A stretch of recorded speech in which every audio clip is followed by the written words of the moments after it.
नमस्कार साथियों, मैं संतोष कुमार अम्बेस। आप देख रहे हैं आवाज़ भारत। मैं नई दिल्ली से चल करके यूपी, पश्चिमी यूपी एटा डिस्ट्रिक्ट में पहुंचा हूं और यहां पे बहुत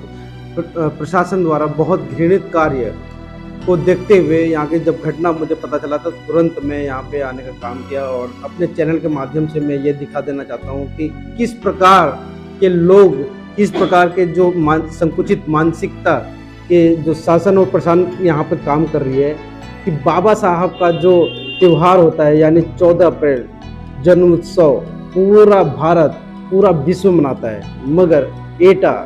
में वो जन्म उत्सव कहीं ना कहीं फीका पड़ रहा है। फीका इसलिए कि यहाँ पे जो भी होर्डिंग लग रही है, जो भी बैनर लग रहे हैं, उस बैनर को शासन यहाँ का, प्रशासन यहाँ का फड़वा रही है ताकि यहाँ पे जो जन्मोत्सव है बाबा साहब को वो ना मनाया जाए। इसी बीच में हमारे बीच में हैं कुछ पदाधिकारी हैं, कुछ राजनीतिक पार्टियों से संबंधित जो बीएसपी पार्टी से जोन कोऑर्डिनेटर हैं और बाकी भाजपा के तमाम पदाधिकारी हैं जो मनाना चाहते हैं धूमधाम से, मगर वो नहीं मनाया जा रहा। क्या कहना चाहेंगे सर, किस प्रकार की जो यहाँ के जो प्रशासन है और क्या क्या चीज़ें जो आप लोग मांग कर रहे हैं वो मांग पूरा नहीं हो पा रहा है और आपने परमिशन कब लिया? बहुजन समाज पार्टी की राष्ट्रीय अध्यक्ष बहन कुमारी मायावती जी के निर्देश पर बहन जी का ये निर्देश हुआ कि प्रत्येक नगर पालिका, नगर निगम और नगर पंचायत स्तर पर बहुजन समाज पार्टी के तत्वावधान में बाबा साहब की जयंती को जोर शोर से मनाया जाए। तो हम लोगों ने पार्टी के लिए परमिशन प्रशासन के अधिकारियों को दी हुई है, लेकिन अभी एक दिन कल का शेष बचा है, लेकिन अभी भी हम लोगों को कोई परमिशन नहीं दी गई है। इसके अलावा जो 132वीं डॉक्टर BR अम्बेडकर जन्मोत्सव समारोह समिति के पदाधिकारियों ने पिछले 20 मार्च को रिपोर्ट लगवा के और 27 मार्च को फाइनल परमिशन देने के बाद भी जो होर्डिंग बैनर जो लगाए हुए थे पूरे शहर में बाबा साहब की जयंती के संबंध में, उनको परमिशन के बाद भी प्रशासन के लोगों को द्वारा उनको उतार लिया गया, जबकि बाबा साहब की जयंती के जो होर्डिंग्स थे उनसे कहीं भी आदर्श आचार संहिता का उल्लंघन नहीं हो रहा था। वो किसी राजनीतिक पार्टी की तरफ से नहीं लगाए गए थे, सिर्फ जो बाबा साहब के अनुयायी थे उन्होंने अपने अपने छोटे मोटे खर्चे से आपस में कंट्रीब्यूट करके, हमारे सरकारी लोगों ने, टीचर्स लोगों ने या जो भी मुलाजिम हैं सरकारी, उन्होंने आपस में कंट्रीब्यूट करके जो बाबा साहब में आस्था रखते थे वो लगाए थे और वो भी आदर्श आचार संहिता के दायरे में नहीं आते थे। उनको भी प्रशासन ने सरकार के या राजनीतिक द्वेषवश उनको तहस नहस करके और बहुत बुरी तरह से वो उतारे गए। सर, आप लोगों ने जब परमिशन जब लेने के लिए आप लोग गए तो क्या आपके पास कोई दस्तावेज भी पेश किया गया कि सरकार की तरफ से ये गाइडलाइंस है, क्या वर्बली ऐसे ही? प्रत्येक वर्ष बाबा साहब की जयंती बड़े धूमधाम से सभी संगठन के लोग मनाते हैं और जो पुरानी परमिशन दी गई थी, अभी तो चलो चुनाव डिक्लेयर हो गया, लेकिन पिछले साल जो मनाई गई थी उस समय कोई चुनाव नहीं था, फिर भी हम लोग नियम कानून के दायरे में रह के, ताकि कोई आगे हमको व्यवधान का सामना न करना पड़े, तो प्रशासन के लोगों से परमिशन हर साल ली जाती है। तो जब हर साल लेते हैं और हमारे पास परमिशन है और परमिशन में साउंड लगाने की, बैनर लगाने की, झंडे लगाने की, पोस्टर लगाने की, बैंड जो झांकियाँ निकलती हैं सैकड़ों की तादाद में, उसकी सारी परमिशन रहती है। जो रूट रहता है वो रूट भी उसमें निर्धारित होता है, खुला जाता है और सारी उसमें कंडीशंस लिखी होती हैं। पिछली परमिशन 2-3 लगा के और उन्हीं के आधार पर परमिशन दी जाती है। जब प्रशासन के लोगों ने एक बार परमिशन दे दी कमेटी के लोगों को, तो परमिशन देने के बाद में उस पर फिर आचार संहिता कहाँ लागू रह गई? वो तो परमिशन से काम हुआ। बस सिंपल सी बात है सर, मेरा प्रश्न है कि आपके सामने कोई ऐसा दस्तावेज पेश किया गया प्रशासन की तरफ से कि यहाँ से गाइडलाइंस है कि आपको जन्मोत्सव नहीं मनाया दिया जाएगा या कुछ इस प्रकार का कोई लिखित रूप से आपको? कोई भी रिटन में हमको शोकोज नोटिस या कोई आचार संहिता उल्लंघन का कोई लेटर नहीं दिया गया और ना उसमें कहीं कोई ऐसी सूचना टेलीफोनिक माध्यम से दी गई, लेकिन सीधा तानाशाही रवैया अपनाते हुए और उसका किया। मैं आपके संज्ञान में ये इधर कमेटी के लोगों ने जो परमिशन ली थी तो उसका मैं आपको दिखाता हूँ और इसमें आप देखिए कि कहाँ आचार संहिता का कहाँ उल्लंघन है। इसमें 20 तारीख को पुलिस की तरफ से रिपोर्ट दे दी गई, 20 तारीख को डीएसपी ने रिपोर्ट दे दी, 27 मार्च को फाइनल कमेटी लग गई। इसमें सारा कुछ दिया हुआ है कि इतने से इतने बजे तक आप साउंड बजा सकते हैं, इस रूट से जा सकते हैं, और झंडा बैनर सारे उसकी परमिशन थी। लेकिन उनको ये पता था कि चुनाव है और ये ज़्यादातर बाबा साहब के अनुयायी हैं और दलित समाज के, पिछड़े समाज के ही ज़्यादातर लोग होते हैं। अगर दूसरी पार्टियों को लग रहा था कि चुनाव आ गया है, बाबा साहब की जयंती से हमको नुकसान हो सकता है, जैसा कि वो ढिढोरा पीटते हैं या दिखावा करते हैं, तो वो लोग अपनी पार्टियों के बैनर तले अपनी अलग से परमिशन लेके, और वो उनके संगठन भी मना सकते हैं, आरएसएस वाले मनाएं, फिर हिंदू परिषद वाले मनाएं, या दूसरे जो उनके राजनीतिक संगठन हैं तो वो बनाएं, तो हम लोगों को क्या आपत्ति है। या कहीं ना कहीं ये खौफ तो नहीं है सरकार का कि ये लोग अगर एक जगह इकट्ठे हो गए या एक जगह रास्ते पर निकल गए तो कहीं ना कहीं ये खौफ तो रहता है। और अम्बेश जी ये होर्डिंग्स हटा दें, झंडे नहीं लगाने दें, लेकिन 14 अप्रैल को परसों के दिन जब हजारों लोगों की भीड़ जब सड़क से निकलेगी तब कैसे रोक पाएंगे? भीड़ को नहीं रोक सकते, होर्डिंग उतार देंगे, और जब भीड़ अपने घर से कोई आएगा तो अपना झंडा लेके आएगा। वो झंडे हम लोग या आयोजक नहीं देंगे, कोई जिसमें बाबा साहब की आस्था है जय भीम का झंडा लेके आएगा, पंचशील का झंडा लेके आएगा, उसके बच्चे भी साथ में होंगे, पूरा फैमिलियों के साथ आएगा। सड़कें जब जाम होंगी तो प्रशासन क्या करेगा? तब तो कोई उल्लंघन नहीं होगा। तो अभी आगे के लिए क्या है प्रोसेस? जो आगे के लिए अगर हमें अभी अंडर प्रोसेस है, बहाने बना देते हैं, हमको मीटिंग चल रही है, वो चल रही है, और लिखित रूप से ना तो ये देते हैं कि परमिशन नहीं मिलेगी। हमने जो वो दी है, जो जिन चीज़ों के लिए वो दिया हुआ, तो स्पष्ट रूप से उसका रिप्लाई दे दिया जाए, उस पर मार्क कर दिया जाए। लेकिन ऑलरेडी हमारे पास जो आयोजक कमेटी के लोग हैं उनके पास परमिशन है, और वो परमिशन के तहत बाबा साहब की जयंती निकालेंगे। तो साथियों, हमारे साथ में थे ये बीएसपी के पदाधिकारी हैं जो कि जोन कोऑर्डिनेटर हैं, और इन्होंने साफ स्पष्ट कर दिया है कि जब परमिशन हम लोग जब लेने जाते थे तो कोई परमिशन नहीं मिला है, मगर यहाँ पे बाबा साहब के जो अनुयायी हैं वो 14 अप्रैल मनाएंगे, और प्रत्येक घर से बैनर से झंडे के साथ में प्रत्येक घर से पूरा परिवार घर से बाहर आएगा यहाँ पे कचहरी में और मनाएंगे। और 14 अप्रैल ये कोई एक पार्टी का कोई सिंबल नहीं है, ये एक धार्मिक त्यौहार भी माना जाता है, पूरा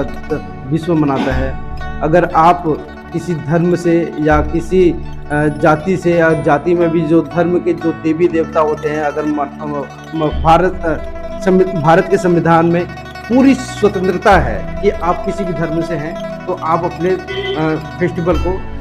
मना सकते हैं, स्वतंत्र रूप से मना सकते हैं, किसी की परमिशन की जरूरत नहीं है। कल मैं एक वाक्य में दर्शकों को मैं बता देना चाहता हूँ कि मैं अलीगढ़ में लगभग 2.5 से 3 घंटे में बस में फंसा रहा, इस वजह से कि वहाँ पे शोभा यात्रा निकल रही थी। वो भी शोभा यात्रा किसकी थी?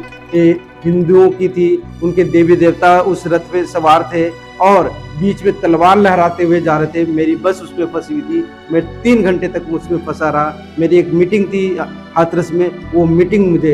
उस मीटिंग में मैं टाइम से नहीं पहुंच पाया। तो आप देख सकते हैं कि किस प्रकार की सरकार यहाँ पे काम कर रही है, और कहीं ना कहीं सरकार को संज्ञान में लेना चाहिए, और इस संवैधानिक रूप से इस संविधान के जो निर्माता है बाबा साहब, उनके जन्मदिन को मनाने की पूरी छूट होनी चाहिए, पूरी आज़ादी होनी चाहिए। प्रत्येक भारतीय को ये आज़ादी प्राप्त है संविधान के द्वारा। मैं संतोष कुमार बेस, आप देख रहे थे आवाज़ भारत।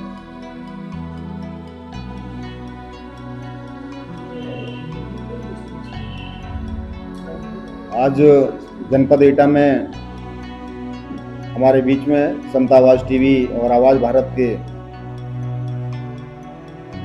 संपादक भाई अम्बेश जी जनपद एटा में आए, उनका हार्दिक स्वागत और वंदन। आप को जैसे ही मालूम पड़ा कि जनपद एटा में बाबा साहब डॉक्टर भीमराव अम्बेडकर जी की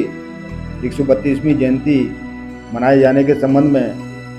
प्रचार प्रसार हेतु जो होर्डिंग बैनर्स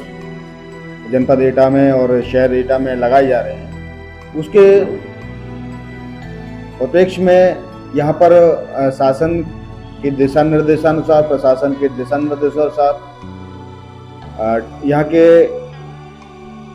जो जिलाधिकारी हैं और जो एसएसपी हैं उनके मार्गदर्शन में, उनकी देखरेख में, उनकी उपस्थिति में बड़ा मुझे, चूँकि मैं उस समय देख भी रहा था, इधर से मैं जब गुजर रहा था एटा से, तो मैं देख रहा था कि उनकी दोनों की उपस्थिति वहाँ थी और तमाम कम से कम 100 पुलिस वाले भी वहाँ मौजूद थे। और डीएम उंगली उठा करके जो है वो होर्डिंग उतरवा रहे थे जहाँ बाबा साहब की तस्वीरें थी कि नहीं उठाइए, हटाइए, सब हटाइए। ये जो तकलीफ हम लोगों की हुई है, उस तकलीफ को हमने मीडिया के सामने रखा। आदरणीय समता आवाज़ टीवी के संपादक के सामने हमने रखा था, तो उन्होंने कहा कि हम एटा में आएंगे और एटा में आकर के ही आपकी बात को सुनेंगे। तो आज आप एटा आए हैं, मैं आपका बहुत बहुत साधुवाद प्रकट करता हूं। और यहाँ पर चूँकि मैं अखिल भारतीय अनुसूचित जाति जनजाति कर्मचारी कल्याण एसोसिएशन, जिसको हम लोग शॉर्ट में आवाज़ का कहते हैं, उसके राष्ट्रीय संयुक्त सचिव होने की हैसियत से अब मैं ये कहना चाहता हूँ कि यहाँ के प्रशासन ने जो कृत्य किया है वो बिल्कुल निंदनीय है और क्षम्य योग्य नहीं है। निश्चित तौर पर ये जो बातें हैं, हम लोग जो है अभी 23 अप्रैल को हमारा इंटरनेशनल कॉन्फ्रेंस वास्का का गया बोध गया में हो रहा है। ये बात वहाँ पे मैं रखूंगा और ये बात तो विश्व पटल पे जाएगी। जनपद एटा के जिलाधिकारी ये अगर मेरी बात को अगर इस मीडिया के माध्यम अगर सुने कि यहाँ के डीएम और एसएसपी ने जिस तरह से अपनी गुंडई की मतलब आधार पर उंगली उठा करके तस्वीरें हमारे जो है बाबा साहब के होर्डिंग्स को उतारे हैं, वो बहुत ही घृणित है। मैं इसकी बहुत तीव्र निंदा करता हूँ। आवाज का इसकी तीव्र निंदा करती है और शासन और प्रशासन से मांग करती है कि जिस तरह से आपने परम पूज्य बाबा साहब डॉक्टर भीमराव अम्बेडकर जी के होर्डिंग्स को उतारा है, जिससे बुरी नीयत से उतारा है, अच्छी नीयत आप अपनी रखिएगा। और क्योंकि समय बदलता है, ऐसा नहीं है कि समय नहीं बदलता है, समय बदलता है। निश्चित रूप से आज आप हमको दबाने की कोशिश कर रहे हैं और ये विज्ञान का नियम है कि जिसको जितना दबाया जाता है वो उतना ही ऊपर आकर अपनी उपस्थिति दर्ज कराता है। साथियों, एक अभी मैं जब एटा आया तो यहाँ के स्थानीय जो हमारी समिति है, यहाँ की स्थानीय आवाज़ की टीम है, या जो यहाँ के जो 132वीं जो जयंती समारोह समिति जो बनाई गई है यहाँ जनपद एटा में, उनके पदाधिकारियों से मेरी जब बात हुई है तो उन्होंने अपनी सारी स्थिति को अवगत कराया, मुझे भी अवगत कराया। और उन्होंने कहा कि हम पहले से ही यहाँ पर 27 मार्च को अनुमति ले चुके हैं, लेकिन साथ ही साथ उन्होंने बताया कि वह होर्डिंग्स के बारे में अनुमति नहीं ली थी। हालांकि मुझे ये भी बताया गया कि यहाँ पर जनपद एटा में पिछले वर्षों में भी ऐसा कृत्य होता रहा यहाँ के शासन प्रशासन के द्वारा कि 2019 में भी यही हुआ और 2021 में भी यही हुआ। हालांकि 2019 में भी चुनाव था, 2021 में भी चुनाव था, तो उन दौरान भी होर्डिंग्स हटाए गए। और लेकिन उस समय की जो कमेटी थी, उस समय के जहाँ लोग थे, जो मिशनरी लोग थे, उन्होंने बाकायदा परमिशन ली और परमिशन, और ये मुझे दिखाई गई परमिशन 2019 की परमिशन भी दिखाई गई और 2021 की परमिशन, उसमें कहीं ऐसा कुछ नहीं था कि इतनी संख्या में ही हम अनुमति देंगे। उन्होंने कहा कि ठीक है, आप अनुमति लीजिए, हम तो पूरे शहर में आप लगाइए। तो 2019 की हमने परमिशन देखी है यहाँ जनपद एटा की, 2021 की हमने परमिशन देखी है जनपद एटा की, खासतौर से होर्डिंग बैनर की, उसमें कहीं संख्या का जिक्र नहीं किया गया। लेकिन दुर्भाग्य इस बात का है कि इस वर्ष क्यों ऐसा किया गया कि केवल 5 होर्डिंग, या 5 होर्डिंग से क्या मतलब जो है आप क्या दर्शाना चाहते हैं? आप हमको क्यों जो है सड़कों पर लाना चाहते हैं? मेरी समझ नहीं आ रहा। हमारे यहाँ के युवा इतने उद्वेलित हैं, हम कैसे लोगों को हम रोके हुए हैं? ये चाहते हैं कि यहाँ पर बलवा हो, यहाँ के लोग उद्वेलित हों, लेकिन हम लोग बाबा साहब के अनुयायी हैं, हम लोग संविधान में आस्था रखते हैं, हम कानून में आस्था रखते हैं, हम कोई बलवा नहीं करना चाहते हैं, ना करेंगे। हम संविधान के अनुसार ही बाबा साहब की जयंती को मनाएंगे। लेकिन जिस तरह से यहाँ का शासन प्रशासन जो गलत नीति के तहत, गलत नियत के तहत हमारे साथ में जो भेदभाव कर रहा है, यहाँ के जनपद एटा के मिशनरियों के साथ में, जनपद एटा के अम्बेडकर अनुयायियों के साथ में जो गलत नियत से जो बर्ताव किया जा रहा है, वो निंदनीय है। साथ ही एक चीज मैं यहाँ ये भी कहना चाहूँगा कि अभी एक मेरे संज्ञान में और मुझे भी लगता है कि जब निकाय चुनाव की बात आती है, निकाय चुनाव पिछले 6 महीने से लटक रहे हैं, पिछले 6 महीने से टाले जा रहे थे, कभी किसी मुद्दे पर, कभी किसी मुद्दे पर। मैं इस टीवी चैनल के माध्यम से, समता आवाज टीवी चैनल के माध्यम से ये प्रश्न पूछना चाहता हूँ शासन से भी और प्रशासन से भी कि जब आप 6 महीने से निकाय चुनाव को टाल रहे थे तो ऐसी क्या आनंद फानंद में आपको जरूरत पड़ गई कि आपको बाबा साहब डॉक्टर अम्बेडकर की जयंती की ठीक 4 दिन पहले आपको आदर्श आचार संहिता लागू करनी पड़ी। ये मुझे मैं बिल्कुल लगता है, मुझे